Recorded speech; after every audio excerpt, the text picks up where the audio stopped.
What if the fruits that led the pharaohs, sustained pyramid builders, and were buried with kings in golden tombs just vanished from our orchards? Long ago, Egyptian farmers cultivated 15 extraordinary fruits that most people have never heard of. These were not just food, they were treasures so valuable that ancient texts call them gifts of the gods. Deep in the Nubian desert, Egyptian farmers discovered something extraordinary. The desert date was not just another fruit, it was nature's time capsule, staying fresh for months without any refrigeration or preservation methods. Hieroglyphic texts from the Temple of Karnak show that desert dates were considered sacred to the goddess Hathor. Pharaoh Ramesses II's tomb contained golden bowls filled with these fruits, believing they would sustain him in the afterlife. Workers building the great monuments relied on them too, packing dried desert dates for long journeys across the sand. What made desert dates truly remarkable was their survival properties. A single fruit could sustain a desert traveler for an entire day, providing carbohydrates, proteins, and essential minerals all in one package. It was like having a power bar that actually tasted good and did not come wrapped in plastic. The desert date's flesh turns bread, like when dried, earning it the nickname desert bread among caravan traders. Ancient texts describe the taste as honey mixed with wheat, making it the ancient Egyptian equivalent of a perfect breakfast pastry. The fruit contains natural compounds that kill bacteria, which explains why it stayed fresh so long in the desert heat. Modern nutritionists have discovered desert dates contain more antioxidants than blueberries and higher protein content than most nuts. We are paying premium prices for acai bowls while completely ignoring the fruit that powered pyramid construction. Scientists have even found that the oil from desert date seeds can heat wounds faster than modern antiseptics. But somewhere along the way, we decided fruit that survives desert conditions was too high maintenance for our climate-controlled world. Meanwhile, another forgotten fruit was solving problems we still struggle with today.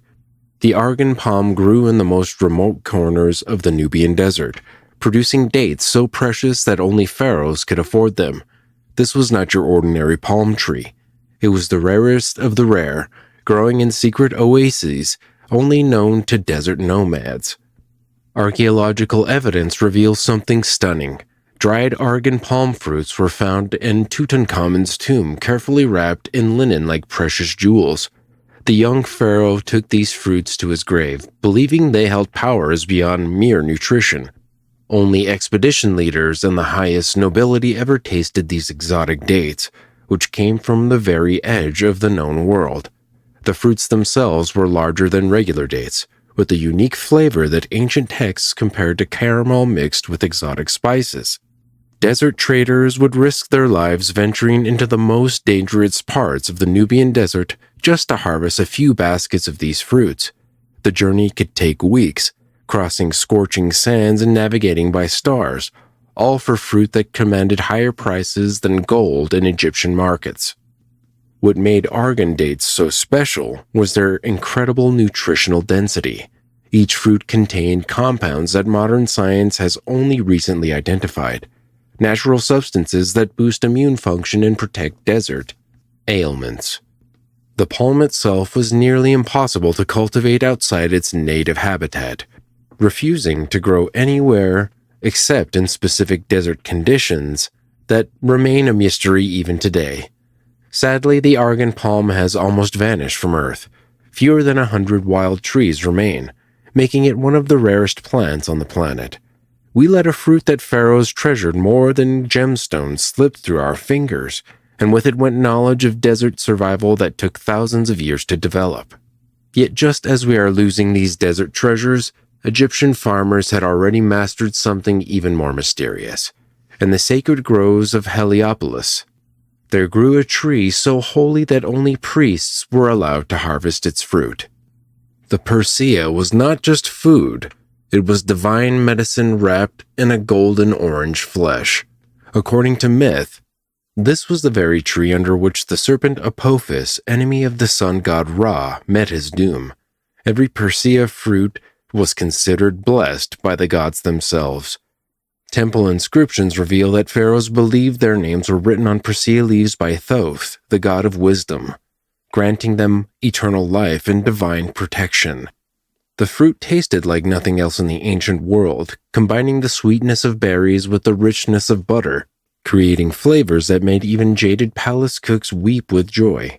Priests guarded the secret of growing persea trees, passing down cultivation methods through sacred texts that have since been lost. The trees required specific prayers and rituals during planting, and their fruit could only be harvested during certain moon phases. Queen Nefertiti herself wore persea fruit jewelry, believing the golden pendants would grant her eternal beauty and wisdom. The fruit's flesh contained compounds that Egyptian physicians used to treat everything from heart problems to mental fatigue. What made the persea truly remarkable was its complete disappearance from Egypt. Not a single tree remains today, and botanists still debate which exact species it was. The fruit that once graced pharaonic tales and powered divine rituals has vanished so completely that we cannot even be certain what it looked like. Modern scientists studying ancient seeds think the persea might have been related to trees still growing in Ethiopia, but attempts to recreate the divine fruit have failed. Some secrets, it seems, were meant to die with the Old Kingdom, but while priests hoarded their sacred fruits, common Egyptians had discovered their own botanical treasures. Picture this, a fruit so beloved by Egyptian royalty that they created solid gold replicas to take to the afterlife. The mandrake was not your average fruit. It was the ancient world's most notorious love potion in edible form. Women at royal banquets would wear mandrake fruits as perfume, their intoxicating scent supposedly making men fall hopelessly in love. The fruits glowed golden orange when ripe, looking like tiny suns that had fallen to earth.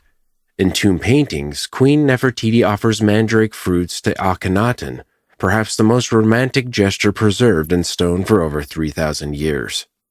The Egyptians called these fruits raramet, and they believed eating them could cure everything from infertility to heartbreak. Tutankhamun's mummy was discovered wearing a collar decorated with actual mandrake fruits, perfectly preserved after millennia, their magic deemed essential for his journey through the underworld. But mandrakes were more than just ancient aphrodisiacs. The fruit contained powerful compounds that Egyptian physicians used as anesthetics during surgery, making them pioneers in pain management thousands of years before modern medicine. Harvesting mandrakes required special rituals because people believed the plant screamed when pulled from the ground, a sound that could supposedly kill anyone who heard it. Workers would tie the plant to a dog and lure the animal away with meat, letting it pull up the root while they covered their ears. The fruits themselves tasted sweet and slightly narcotic, creating a pleasant drowsiness that made them popular at evening gatherings. Today, mandrake plants still grow wild in the Mediterranean, but nobody harvests the fruits anymore. We have replaced their natural chemistry with synthetic drugs, forgetting that ancient Egyptians performed successful surgeries using nothing but mandrake fruit extract. The love potion fruit has become just another weed, its golden orbs rotting on the ground while we synthesize romance in laboratories. Speaking of forgotten botanical magic, let me tell you about a tree that made the impossible possible. Every sycamore fig in ancient Egypt required something bizarre, a dedicated worker who would climb the tree and scratch each individual fruit by hand. Without this ritual, the figs would never ripen, making this the world's most high-maintenance fruit tree. The sycamore fig was not just any tree, it was the home of Hathor, goddess of love and motherhood, who would emerge from its trunk to feed souls in the afterlife. Tomb paintings show the dead receiving sycamore figs and water from the goddess herself, sustenance for their eternal journey. The trees grew massive, providing shade for entire villages, and the fruit fed everyone from peasants to pharaohs. But here is where it gets weird. Each fig had to be scored with a knife at exactly the right moment, creating a tiny wound that allowed special wasps to enter and pollinate the fruit. Workers developed an almost supernatural sense of timing, knowing precisely when each fig was ready for its scratch. They would spend entire days in the canopy, moving from fruit to fruit like patient artists creating edible masterpieces. The figs themselves grew directly from the trunk and thick branches, defying the logic of how fruit should grow. When properly ripened, they turned golden yellow and tasted like honey mixed with cream, nothing like the common figs we know today. A single sycamore tree could produce thousands of figs in a season, enough to feed a family for months when dried and stored. The fruit was so abundant that Egyptians used it to make fig wine and even a type of fig beer that workers drank during pyramid construction. Poor families relied on free sycamore figs as their main source of sugar, while wealthy estates employed special fig scratchers who passed their skills down through generations. Modern Egypt has largely abandoned the sycamore fig because nobody wants to spend hours scratching individual fruits when easier options exist. The trees still grow here and there, but their figs rot unscratched, a testament to our impatience with nature's demands. We chose convenience over flavor and lost a fruit that sustained an entire civilization. But ancient Egyptians were not done impressing us with their botanical innovations. In the sacred pools of Egyptian temples, priests cultivated a plant that produced the most versatile food in the ancient world. The Egyptian lotus was not just a pretty flower. It was a floating supermarket that provided everything from bread to vegetables. The seeds, which looked like tiny pearls, could be eaten raw, roasted like popcorn, or ground into flour that made bread taste like it had been sweetened with honey. Herodotus himself was amazed when he visited Egypt and saw people harvesting lotus seeds by the boatload, describing how they would dry them in the sun and create food that could last for years. The lotus seed pods looked like alien shower heads, each hole containing a seed that popped pleasantly between your teeth. But the Egyptians did not stop at seeds.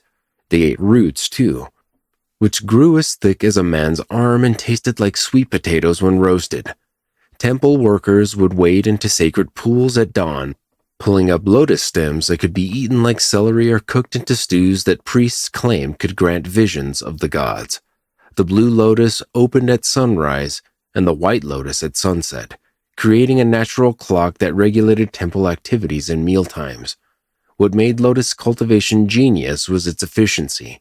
One small pond could produce more food per square meter than any grain field. The plants cleaned the water they grew in, prevented mosquitoes from breeding, and looked so beautiful that they became Egypt's national symbol. Poor families would gather wild lotus from canal edges, while royal gardens featured elaborate lotus pools that produced gourmet varieties with extra-large seeds. The flowers themselves were not just ornamental. Their petals were steeped in wine to create a mildly psychoactive drink served at religious ceremonies. Modern Egyptians have completely forgotten that lotus seeds were once a staple food. The sacred pools have been drained, the cultivation knowledge lost, and we import lotus seeds from Asia while ignoring the varieties that once grew in the Nile.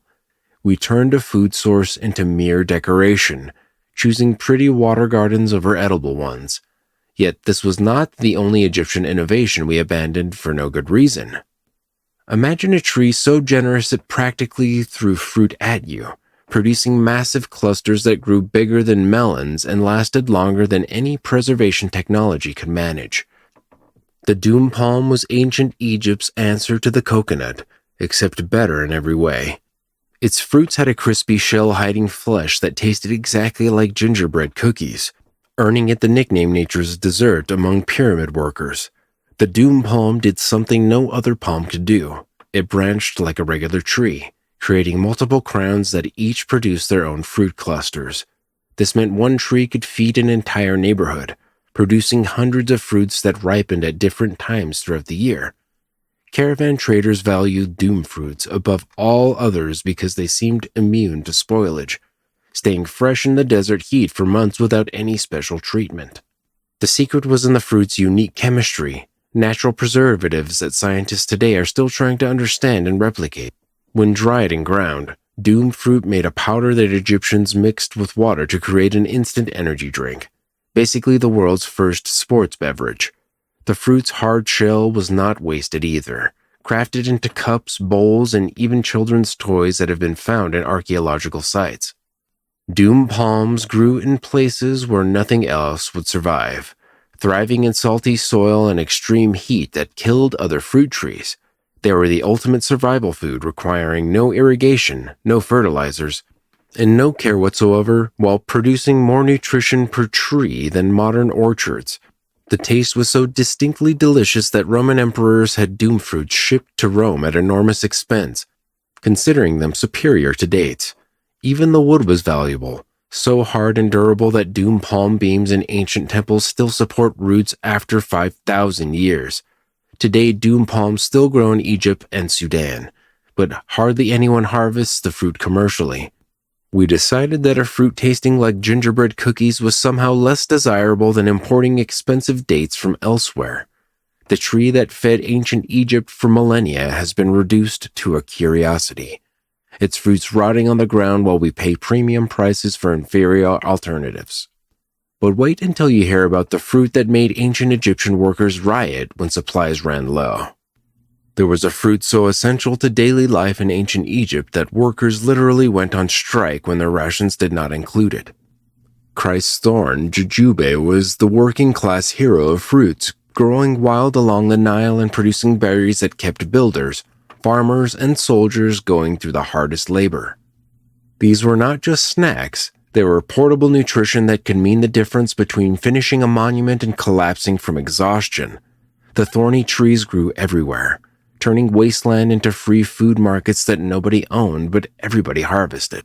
The jujubes started green and hard, then turned yellow and finally reddish-brown when perfectly ripe, each stage offering different flavors and uses. Fresh green ones tasted crisp and slightly sour, perfect for hot afternoons, while the brown dried fruits became as sweet as candy and lasted indefinitely. Workers would fill their pouches with dried jujubes each morning, munching them throughout the day for sustained energy that did not cause the crashes associated with pure sugar. The trees themselves were practically indestructible, surviving floods, droughts, and even being cut down, only to regrow from the roots stronger than before. This reliability made them sacred to common people who could not afford the fancy fruits of the nobility, but needed dependable nutrition. Women would gather jujubes to make a fermented drink that was safer than water and gave a mild buzz after a hard day's work. The fruits were so important that stealing from someone's jujube tree was punishable by law, one of the first recorded instances of fruit tree protection. Villages planted Christ's thorn trees as living fences that provided security and food simultaneously, creating edible barriers that kept out intruders while feeding families. The wood was excellent for tool handles, the thorns made perfect needles, and even the leaves served as medicine for stomach problems. Archaeological evidence shows that jujube consumption was highest around major construction sites, confirming their role as ancient Egypt's energy bar. When pyramid builders threatened to stop work over food quality, adding jujubes to their rations immediately ended the protest. Today, these trees still grow wild throughout Egypt, but almost nobody harvests the fruit anymore. We have forgotten that these humble berries powered the construction of wonders that still leave us speechless. The fruit that built pyramids has been abandoned in favor of imported snacks that cost more and provide less nutrition. Yet jujubes were not the only fruit that Egyptian workers considered absolutely essential. Deep beneath the Nile's flooding waters, Egyptian farmers discovered fruits that solved a problem we still have not figured out: how to preserve food without refrigeration while actually improving its taste. The Egyptian plum was nothing like modern plums. It was a sticky, golden fruit that became more delicious the longer you stored it. These fruits grew on massive trees that thrived in the rich soil of the Nile Valley, producing so abundantly that a single tree could supply a village market. But here's the genius part. Egyptians learned to process these plums in ways that would make modern food scientists jealous. They would partially dry them until they reached a perfect chewy consistency, then pack them in palm frond baskets where they would continue developing complex flavors for months. The result was a preserved fruit that tasted better after 6 months than when fresh, developing notes of caramel and spices through natural fermentation. Wealthy Egyptians took this even further, creating plum preserves mixed with exotic spices that were traded across the Mediterranean like edible gold. Tomb paintings show banquet scenes where these preserved plums were served alongside the finest wines, indicating their status as a gourmet delicacy. The preservation process was so effective that archaeologists have found recognizable plum remains in tombs, still showing the careful preparation methods after thousands of years.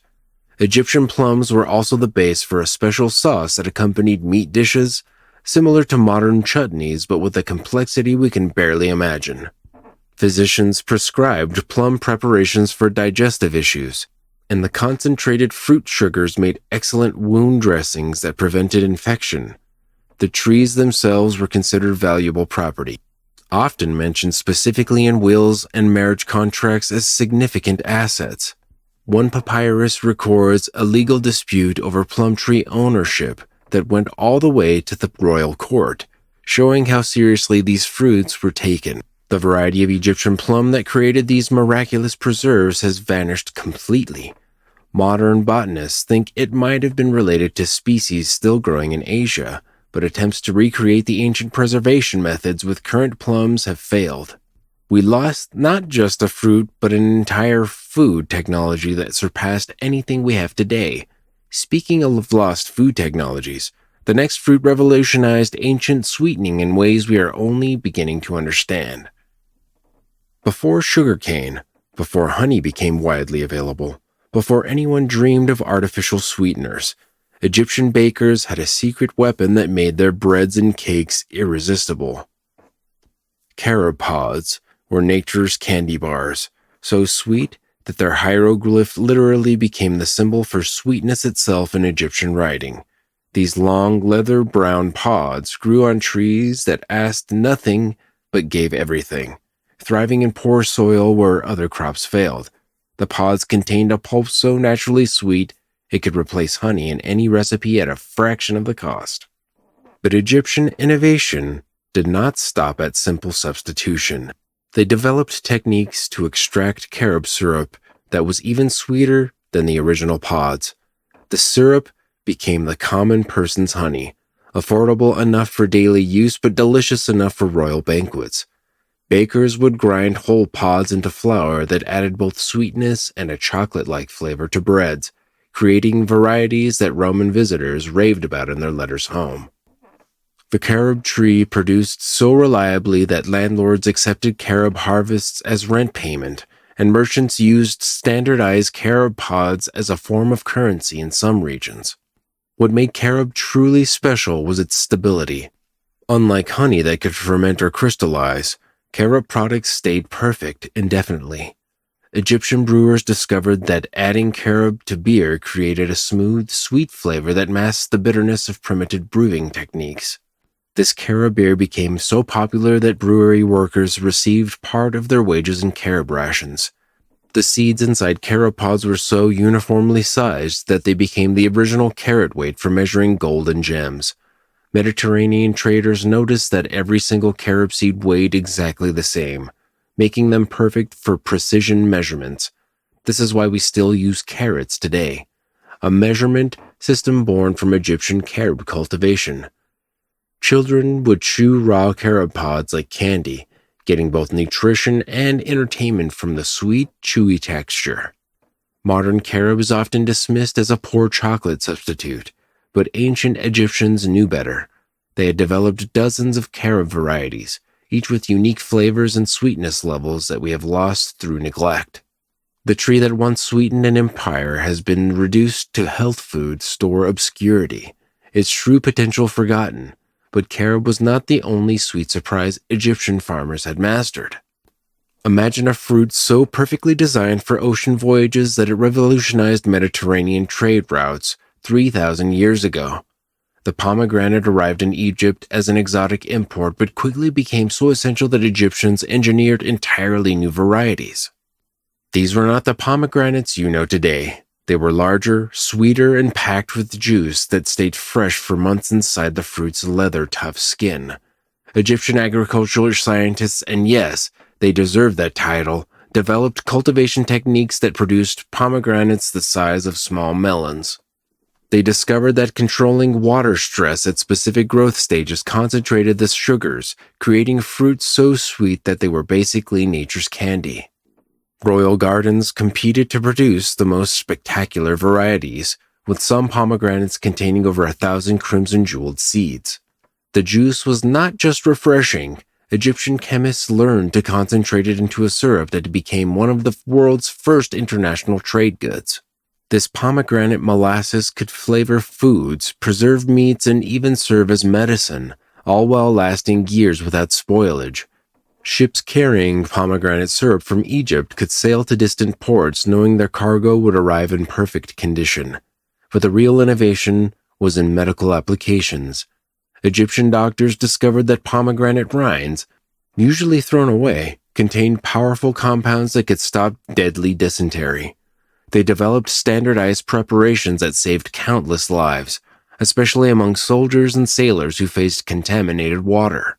The fruit became so symbolically important that artisans created pomegranate-shaped vessels for the most precious perfumes and medicines. Tutankhamun's tomb contained silver pomegranate containers that still held traces of their original contents after 3 millennia. Pomegranate wine was reserved for the highest religious ceremonies, believed to connect drinkers to the divine realm.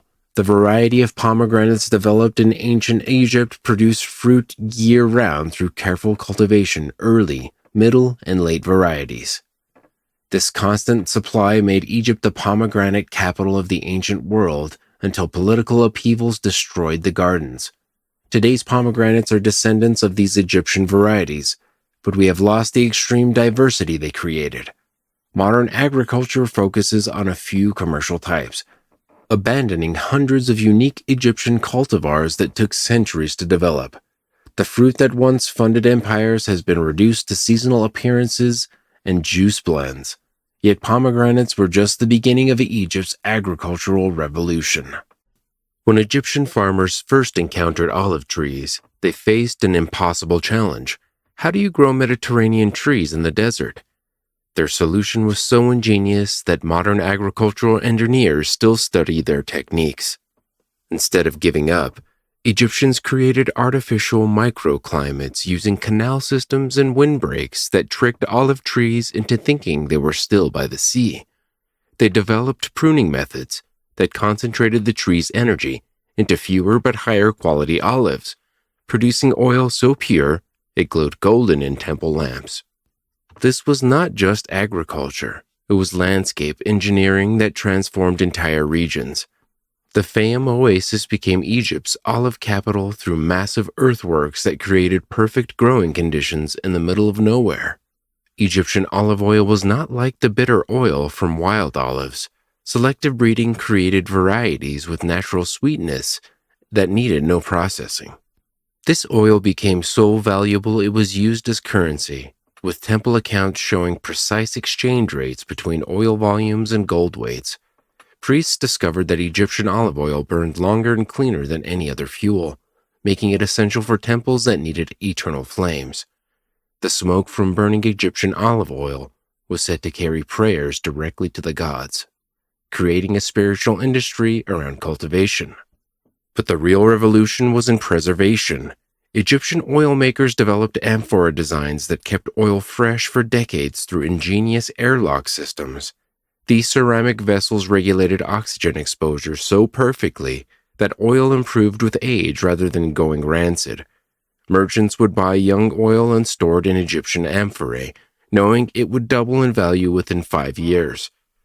The trees themselves became symbols of immortality because they lived for centuries and kept producing through droughts that killed everything else.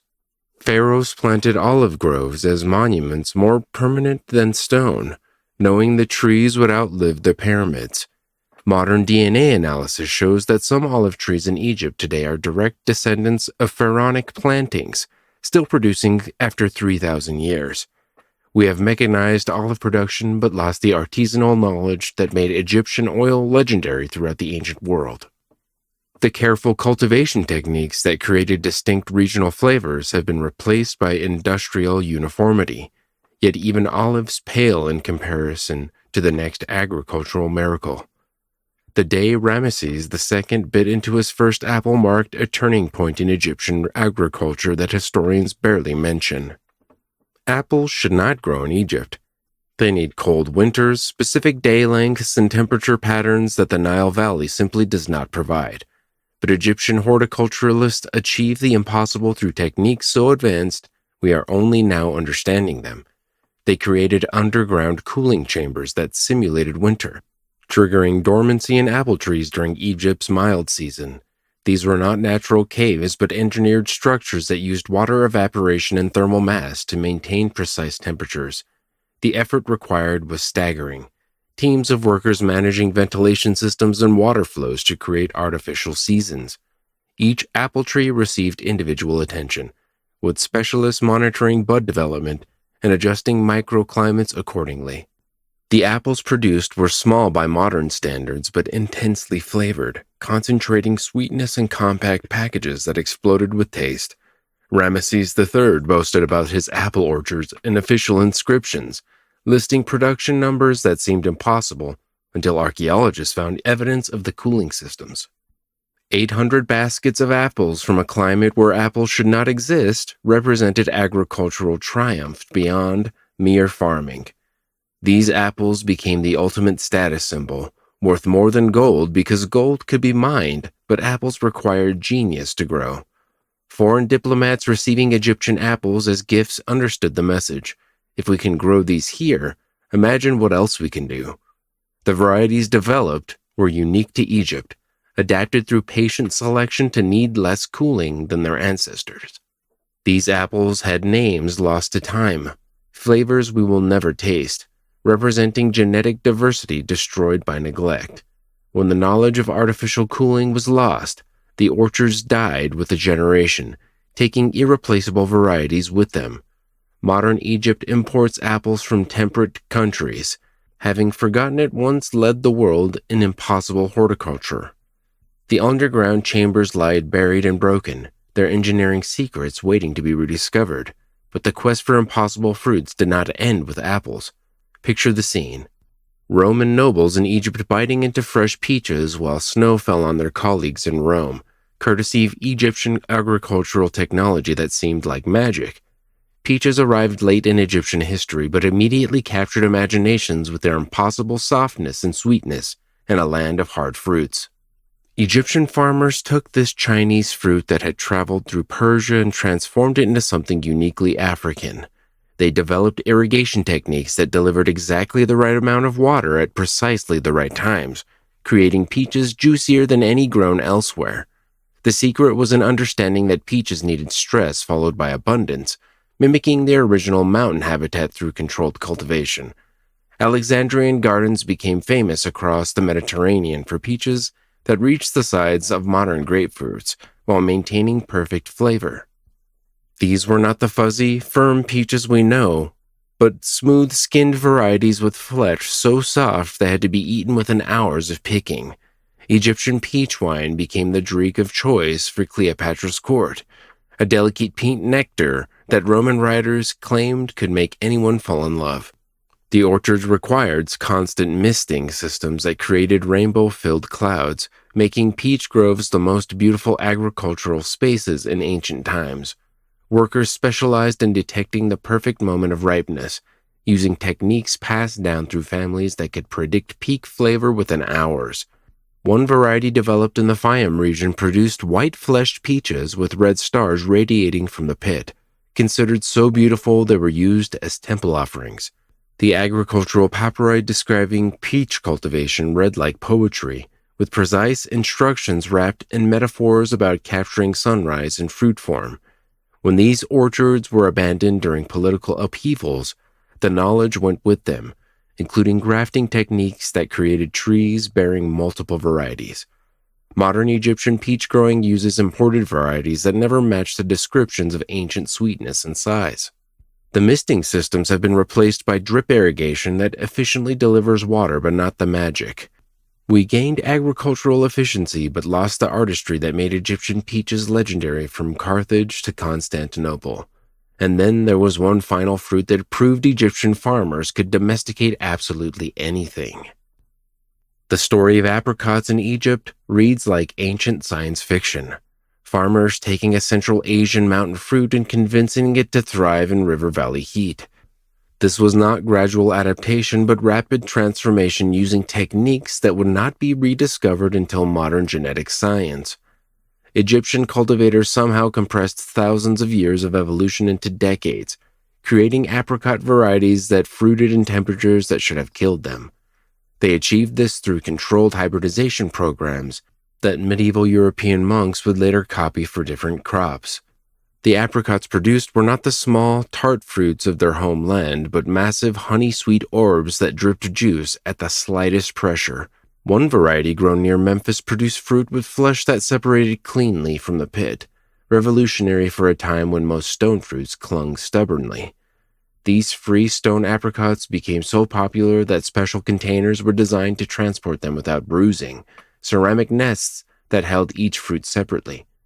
The drying techniques developed for apricots surpassed anything used before, creating preserved fruits that retained fresh flavor and bright color for years.